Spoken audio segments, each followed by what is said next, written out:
Bé, buenas tardes.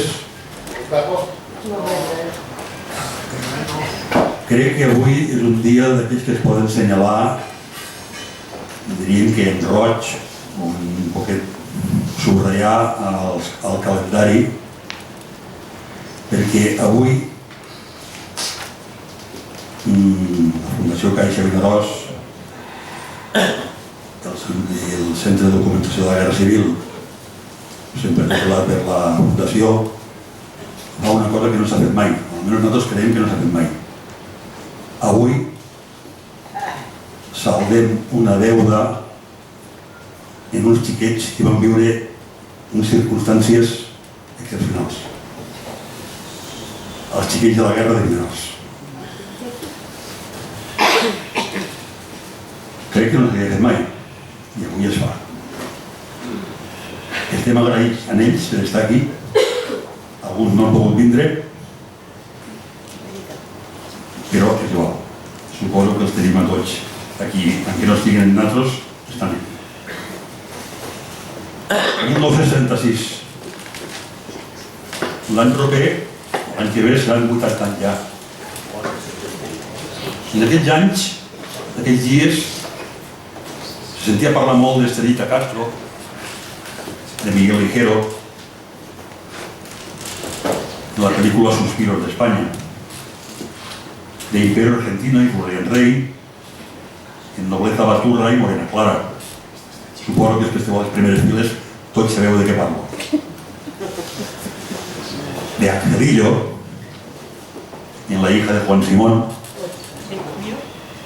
I un poquet incrèduls estàveu perquè fa poc, prop d'aquí, al Cine Dalt, si no m'equivoco, havíeu escoltat per primera vegada en Cine Sonoro que dieu El negro que tenia l'alma blanca. Era estiu.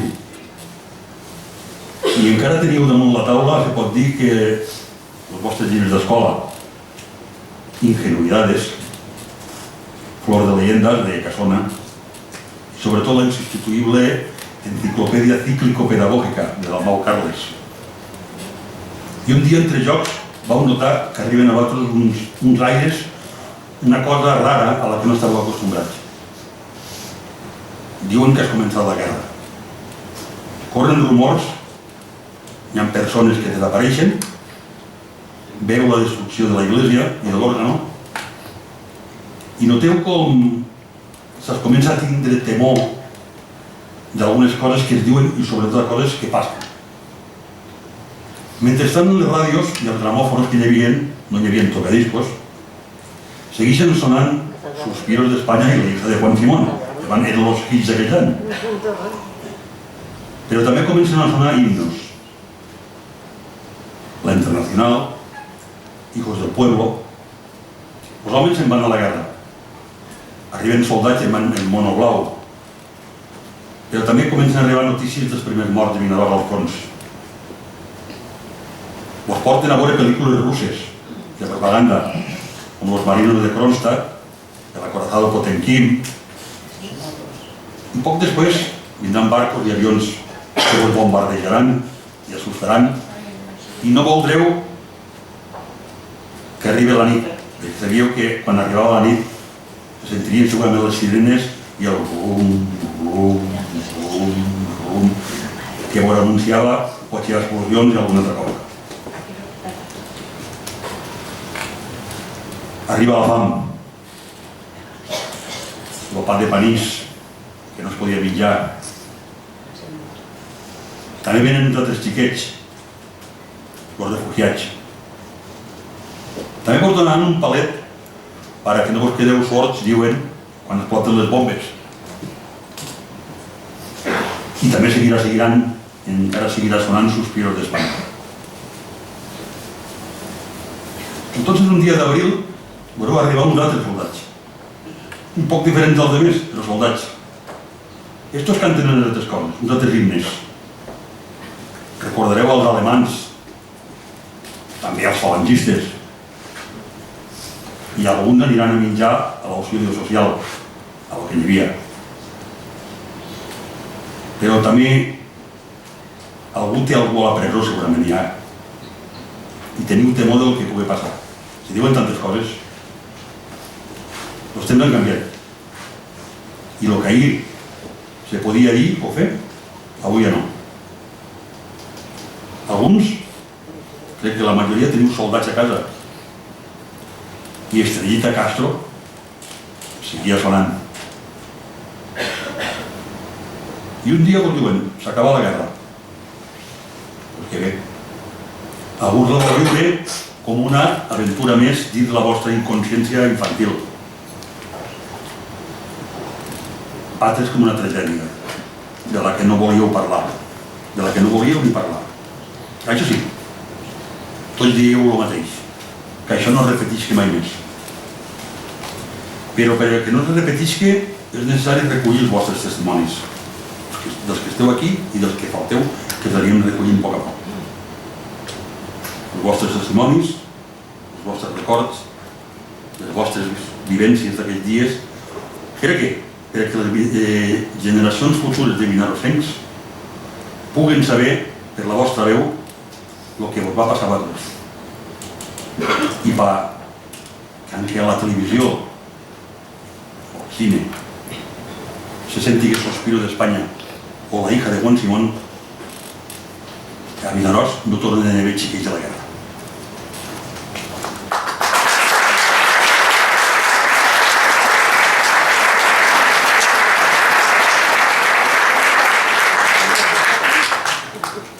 Bé, bueno, en primer lloc, agrair als protagonistes d'aquest documental, ja que sé que per a alguns d'ells ha sigut un gran esforç el poder estar aquí esta tarda.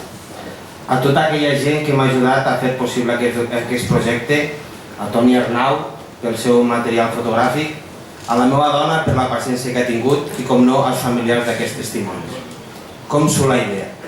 Bé, ja fa temps, cada volta que mirava un llibre d'història referent a la Guerra Civil, eren poques les notes que feien de Vinaròs. Cadascú parlava a la seva manera dels fets que van ocórrer durant els anys 1936 i els anys 1939. Però realment, què va passar? Com va afectar la vida diària d'aquella gent? Gràcies al llibre de Toni Arnau, me vaig poder fer-me una idea, però volia aprofundir una mica més. Vaig pensar en fer un documental en aquestes persones, però la idea es va quedar en l'aire. Un dia, parlant en ell, va sortir la idea de poder fer un petit homenatge a tots aquells xiquets i xiquetes que van ser víctimes innocents d'aquella barbària. I allí és on vaig veure la clau per acompanyar l'homenatge amb aquest documental. Es va proposar la idea a la Fundació Caixa Vinaròs, on anteriorment Sebastián Casanova i ara la Junta actual ens van donar el seu suport, ja que és un treball que no s'havia fet fins ara a la població. Aleshores, vaig carregar la bateria de la càmera i a buscar testimonis. He de reconèixer que no sabia com reaccionarien. Pensava que després de més de 75 anys no voldrien saber-ne res, però la meva sorpresa va ser tot el contrari. Em van obrir tots els seus records per a poder contar-los i ells mateixos m'animaven a continuar.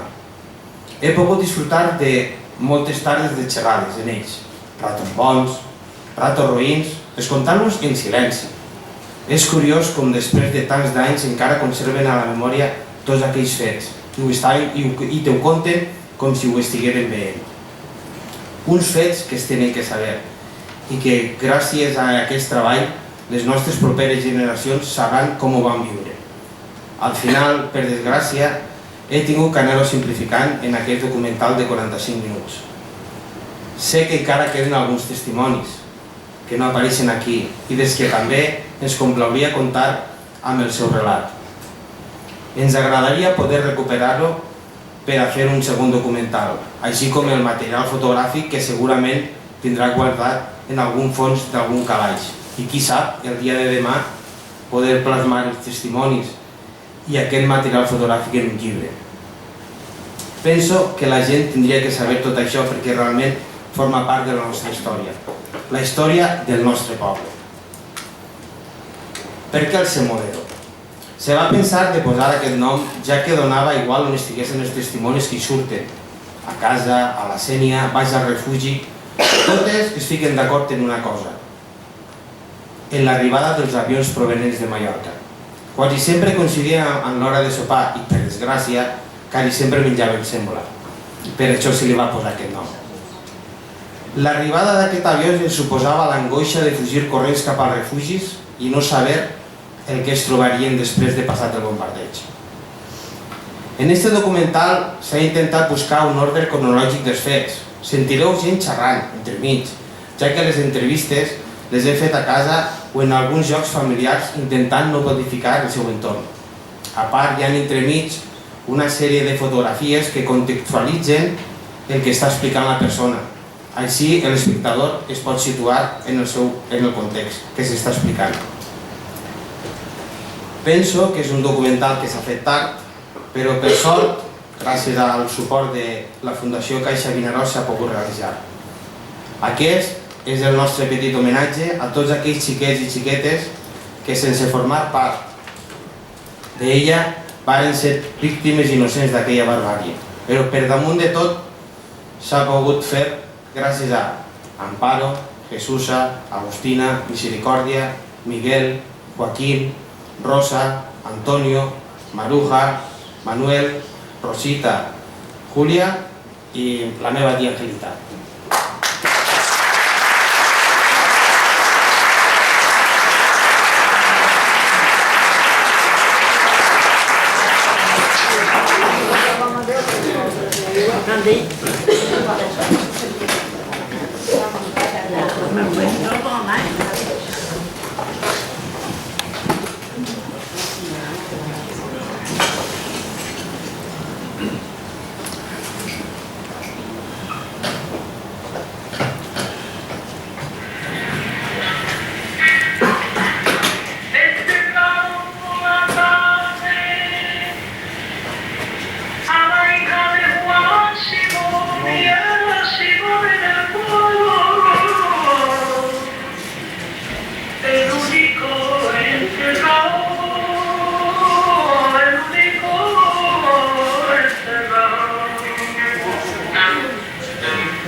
I fent la instrucció, ha fet el carrer Santa Magdalena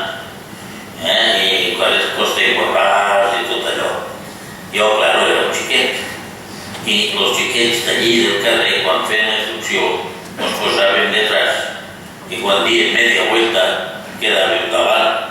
I, clar, eren xiquets de 5 anys i no ens feien res. Però me va cridar l'atenció i me se va quedar gravat veure a 2 dones en pantalons i en unes pistoles aquí a la cintura. Entonces, a casa meva hi havia una chica de limpieza que tenía un novio que era de la columna de ferro. Entonces la columna de ferro estaba instalada, menjaba y dormía a lo que va a ser el molí de Carsi, a la entrada de Villanueva. Y aquella chica va a veure el novio i se va portar a mi. I jo recordo tot allò, tot ple de lliteres, i surt el novio i trau la cullera, i la cullera només era la cassoleta de la cullera. El rabo de la cullera estava tallat.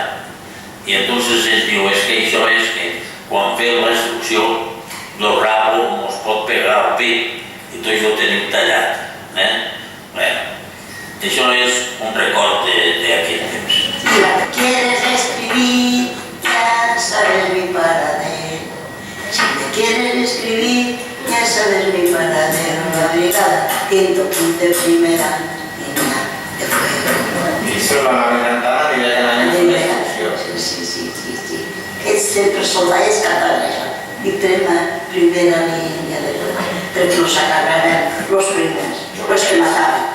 Aquestos que venían un Dutier, de Orihuela, dels dates d'Alicant, i un de Galícia.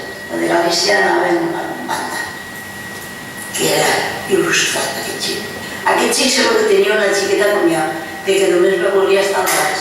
Me volia posar-me al braç. Saps? I quan baixava un pare per alguna cosa i me baixava, ya está la Rosita guapa. Ya, y se sentaba. Él me recuerdo muchas cosas. En nom de la Fundació Caixa Vinaròs, agrair-los en les activitats que s'organitzen aquí a l'Auditori Carles Santos. Acabem de veure tot seguit unes històries explicades en primera persona per unes dones i homes de Vinaròs que ens han descobert una part de la història del nostre poble, que si hem pogut sentir explicat alguna vegada per algun familiar que també ha viscut experiències similars, ara per primera vegada han quedat plasmades i enregistrades en aquest Sentim-los en mover. En nom de la Fundació Caixa Vinaròs agraeixo a Xavier Forner per la tasca tan important que ha fet recollint aquestes imatges i aquests testimonis i, com no, a Antonio Arnau per la seva dedicació al capdavant del Centre de Documentació de la Guerra Civil que en aquests moments està en la Fundació Caixa Vinaròs. Per avui, el meu respecte i el màxim agraïment són per a les persones que han participat en aquest documental i que he volgut deixar constància de tot el que vau passar en la vostra infantesa a causa d'una guerra que no s'hagués tingut que produir mai. Per això, Manolo, Ángeles, Antonio, Amparo, Jesusa, Julia, Maruja, Miguel, Joaquín, Rosa, Agustina, Rosa i Misericòrdia, en nom de Caixa Vinaròs i de la seva fundació, us volem donar un present per a que tingueu un record d'aquest dia i de la nostra entitat de la qual tots formeu part. Per això, a més de col·laborar en la producció d'aquest documental que acabeu de veure, us hem portat un saquet de sèmola de panís per a que pugueu menjar en calma com vulgueu i on vulgueu. I en segon lloc, us hem fet una reproducció de l'antiga barana del passeig de la que la majoria de vosaltres vareu conèixer i que segurament encara perdura en la vostra memòria. Moltes gràcies de nou pel vostre testimoni, per estar avui aquí amb nosaltres i, per cert, molt bona gent. Moltes gràcies.